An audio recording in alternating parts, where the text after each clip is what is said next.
Hello watchers. ये कहानी नर्क से आए एक दानव की है जिसका मकसद है धरती को बचाना, क्योंकि उसका दिल इंसानियत से भरा हुआ है। मगर क्या सच में ऐसा है? क्योंकि आखिर वो है तो एक दानव ही। तो देर नहीं करेंगे दोस्तों और कहानी की शुरुआत करते हैं। कहानी की शुरुआत होती है और हमें स्कॉटलैंड 1944 का समय दिखाया जाता है। ये वो समय था जब द्वितीय विश्व युद्ध अपने अंतिम पड़ाव पर थी। नाजियों का लीडर हिटलर हारना नहीं चाहता था, इसीलिए वो शैतानी शक्तियों को अपने बस में करना चाहता था। इसीलिए उसने ग्रेगोरी नाम के एक आदमी को वहां भेजा था। वो 5 साल मेहनत करके दूसरी दुनिया का दरवाजा खोलने का राज ढूंढ लेता है। वहां पर दूसरी दुनिया को खोलने का काम चल रहा होता है। तभी वहां पर यूएन आर्मी आ जाती है। वो लोग उन पे अटैक कर देते हैं। यूएन आर्मी में एक प्रोफेसर होता है जिसका नाम होता है प्रोफेसर ब्रूम। देखते ही देखते वहां दूसरी दुनिया का दरवाजा खुल जाता है। ग्रेगोरी ने जिस दुनिया का दरवाजा खोला था वो दुनिया थी नर्क। वो वहां से बड़े शैतानी दैत्यों को बुलाना चाहता था जिसकी मदद से ये लोग विश्व युद्ध जीत सकते थे। नर्क का दरवाजा खुला हुआ था, मगर तभी प्रोफेसर उसमें एक ग्रेनेड फेंक देते हैं। वो ग्रेनेड ब्लास्ट हो जाता है। उसके बाद वो दरवाजा बंद हो जाता है और ग्रेगोरी उसी दरवाजे के अंदर चला जाता है। आधे नाजी मारे जाते हैं और बचे हुए भाग जाते हैं। प्रोफेसर भी घायल हो चुके होते हैं। प्रोफेसर बोलते हैं, नर्क का दरवाजा बहुत देर तक खुला हुआ था, जरूर दूसरी दुनिया से कोई इस दुनिया में आ गया होगा। ये लोग ये बातें कर ही रहे थे, तभी पीछे कुछ हलचल नजर आती है। उन्हें ऐसा लगता है जैसे कोई बंदर है, मगर वो बंदर नहीं होता, बल्कि लाल रंग का एक बच्चा होता है जिसका एक हाथ बहुत बड़ा होता है। प्रोफेसर उसे चॉकलेट देते हैं और उसे अपने गोद में ले लेते हैं। पूरी आर्मी मिलकर उसे नाम देते हैं हेलबॉय। जिसके बाद समय बीतता है, 60 साल बीत जाते हैं। दिखाया जाता है कि ग्रेगोरी के आदमी अभी भी जिंदा है। वो लोग एक आदमी को किसी खास जगह लाकर मार देते हैं और उसके खून से वापस ग्रेगोरी, जो कि 60 साल पहले नर्क के दरवाजे के अंदर चला गया था, वो वापस आ जाता है। इसके बाद प्रोफेसर को दिखाया जाता है वो बहुत बूढ़े हो चुके होते हैं। डॉक्टर उनकी जांच करते हैं और उन्हें बताते हैं उनके पास सिर्फ 2 महीने का वक्त है। डॉक्टर कहते हैं कि अस्पताल में आपको भर्ती हो जाना चाहिए, मगर प्रोफेसर कहते हैं मेरे बेटे को मेरी जरूरत है, मैं यहाँ नहीं रह सकता। आगे हमें CIA के एक एजेंट मायर्स को दिखाया जाता है। वो एक पते पर पहुंचता है, bureau for normal research and defence. हालांकि बाहर से उसे ऐसे बनाया गया था जैसे वो एक कचरे उठाने वाले फैक्ट्री की तरह नजर आती थी, मगर वो जगह बहुत ही सीक्रेट होती है। अंदर जाने पे मायर्स को जमीन के अंदर ले जाया जाता है। वहां पर उसे मिलते हैं प्रोफेसर ब्रूम। वो बताते हैं कि कैसे काले जादू और दूसरी दुनिया की ताकतों से वो लोग लड़ते रहे हैं। ये एक छिपी हुई संस्था है। वहां पर उसे एक अजीबोगरीब जीव मिलता है जो कि पानी में मछली की तरह रहता है। वो सुपर इंटेलिजेंट होता है। वो किसी के बारे में भी सब कुछ बस देखकर ही प्रिडिक्ट कर सकता है। उसका नाम होता है अब्राहम सेपियंस, जिसको प्रोफेसर एब बुलाते हैं। आगे प्रोफेसर बताते हैं कि यहाँ बहुत सारी अजीबोगरीब चीजें मिलेंगी जो दुनिया से छुपी हुई है, मगर दुनिया में होती हैं। आगे प्रोफेसर उसे कुछ चॉकलेट देते हैं और एजेंट क्ले से मिलवाते हैं। क्ले उसे अंदर ले जाता है जहां उसे पहली बार हेलबॉय मिलता है। हेलबॉय को देखकर वो आश्चर्यचकित रह जाता है। बाहरी दुनिया में उसके होने के बहुत सारी अफवाहें थी। क्ले बताता है वैसे तो इसकी उम्र 60 साल की है, लेकिन इसकी उम्र बढ़ती नहीं है। हेलबॉय बोलता है ये कौन है? क्ले कहता है ये तुम्हारा नया साथी है, तुम्हारा नया पार्टनर। हेलबॉय बोलता है मुझे किसी की मदद की कोई जरूरत नहीं है। तभी मायर्स चॉकलेट निकालकर हेलबॉय को दे देता है। चॉकलेट को देखते ही हेलबॉय समझ जाता है कि उसके पिताजी यानी कि डॉक्टर ब्रूम आ गए हैं। इसके बाद रेड अलार्म बजने लगता है, मतलब किसी मिशन पे अब उन्हें जाना होगा। इसके बाद दिखाया जाता है कि वास्तविक दुनिया में लोगों को पता नहीं है कि हेलबॉय एग्जिस्ट करता है। लोगों से छिपते हुए वो लोग मिशन को अंजाम देने के लिए एक म्यूजियम के अंदर जाते हैं जहां पर किसी अज्ञात जीव ने लोगों को मार दिया होता है। एप अपनी शक्तियों का इस्तेमाल करता है और बताता है कि अंदर एक खतरनाक जीव है जो बहुत भूखा है। उसने लगभग 6 गार्ड्स को खा लिया है। इसके बाद उससे निपटने के लिए हेलबॉय अकेला ही अंदर चला जाता है। जिसके बाद दिखाया जाता है कि हेलबॉय शुरू में उसे काबू करने की बहुत कोशिश करता है, मगर वो जीव बहुत ज्यादा ताकतवर होता है, इसीलिए वो उसे बंदूक की गोली से उड़ा देता है। तभी वायरलेस में एप कहता है मैं इस जीव के बारे में पढ़ रहा हूँ। जानकारी के अनुसार ये जीव मरने के बाद दोबारा जिंदा हो सकता है।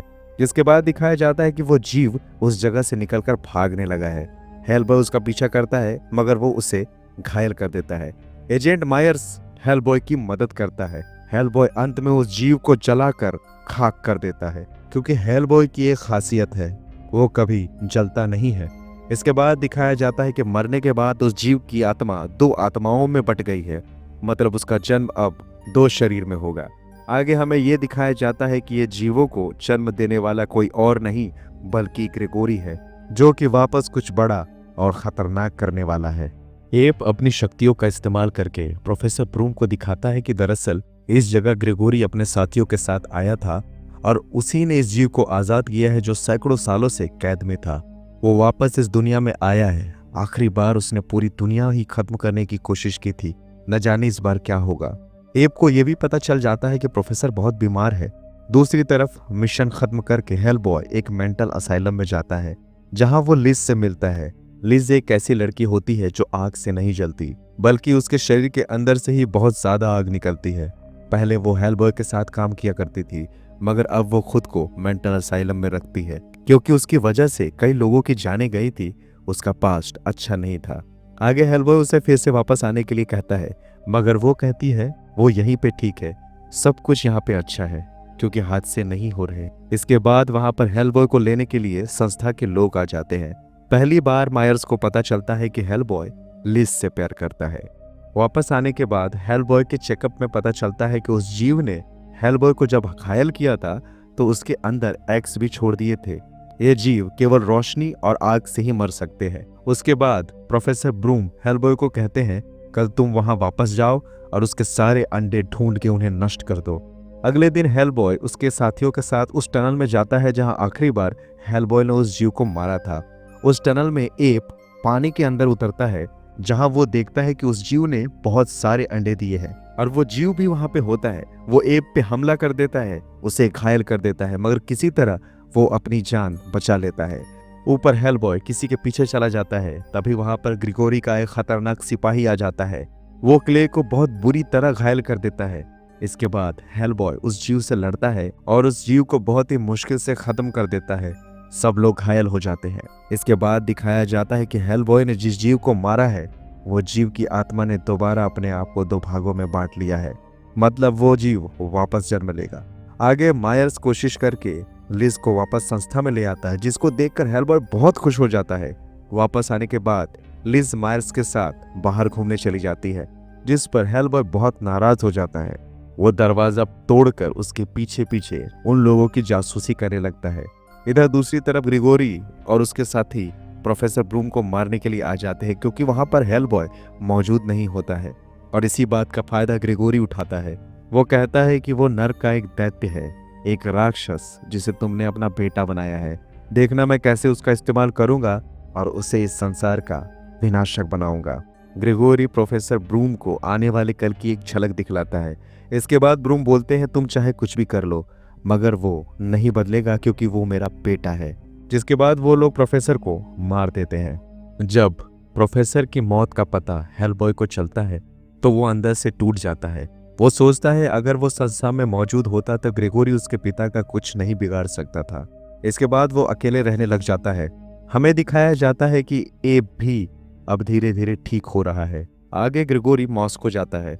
वहां पर रशियन मिलिट्री से एक पुरातन दीवार को खरीदता है। उस दीवार के जरिए वो दूसरी दुनिया का दरवाजा वापस खोलेगा।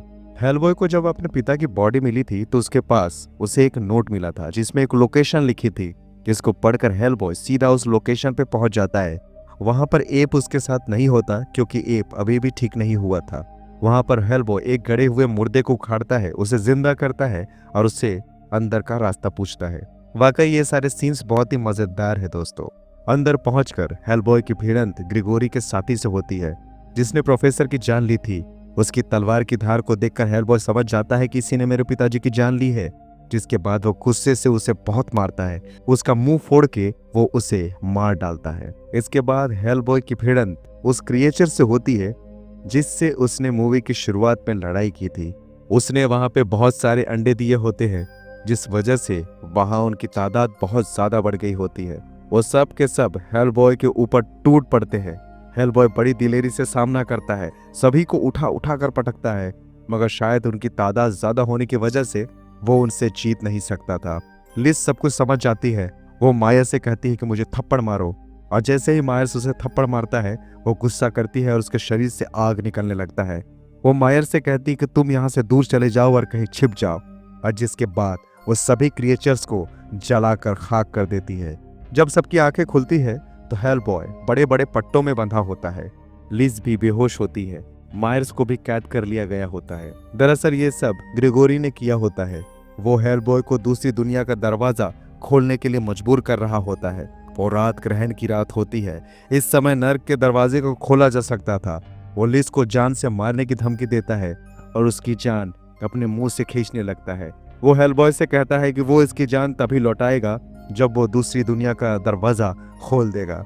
दरअसल दोस्तों, हेलबॉय का बड़ा हाथ उसके सेफ्टी के लिए नहीं था, बल्कि नर्क के दरवाजे की चाबी था।